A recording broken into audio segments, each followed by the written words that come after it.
Article 9 de la loi Informatique et Liberté. La Commission nationale de l'informatique et des libertés est composée de 18 membres. 2 députés et 2 sénateurs, désignés respectivement par l'Assemblée nationale et par le Sénat de manière à assurer une représentation pluraliste. 2 membres du Conseil économique, social et environnemental, élus par cette Assemblée. 3 membres ou anciens membres du Conseil d'État, d'un grade au moins égal à celui de conseiller, élus par l'Assemblée générale du Conseil d'État.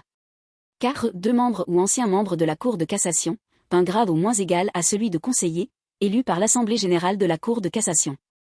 5 membres ou anciens membres de la Cour des comptes, d'un grade au moins égal à celui de conseiller maître, élus par l'Assemblée générale de la Cour des comptes.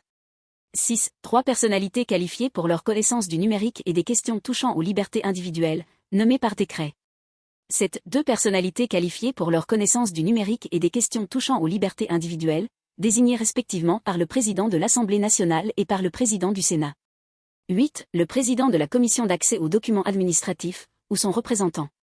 Elle comprend en outre, avec voix consultative, le défenseur des droits ou son représentant.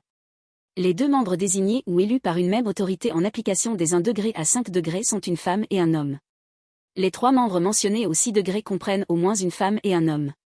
Les 2 membres mentionnés au 7 degrés sont une femme et un homme.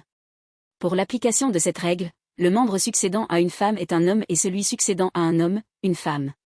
Toutefois, le nouveau membre désigné est de même sexe que celui qu'il remplace, soit en cas de cessation du mandat avant son terme normal, soit en cas de renouvellement du mandat de l'autre membre mentionné au 7 degrés.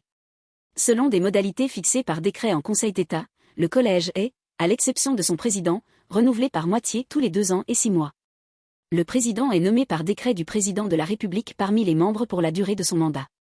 La commission élit en son sein 2 vice-présidents, dont un vice-président délégué. Le président et les vice-présidents composent le bureau. Le président exerce ses fonctions à temps plein. Sa fonction est incompatible avec toutes ses tensions, directes ou indirectes, d'intérêt dans une entreprise du secteur des communications électroniques ou de l'informatique. La durée du mandat de président est de 5 ans. En cas de besoin, le vice-président délégué exerce les attributions du président. Le secrétaire général est chargé du fonctionnement et de la coordination des services sous l'autorité du président. La formation restreinte de la commission est composée d'un président et de 5 autres membres élus par la commission en son sein. Les membres du bureau ne sont pas éligibles à la formation restreinte. En cas de partage égal des voix, celle du président est prépondérante. 2 Le mandat des membres de la commission est de 5 ans, il est renouvelable une fois, sous réserve des 10e et 11e alinéas.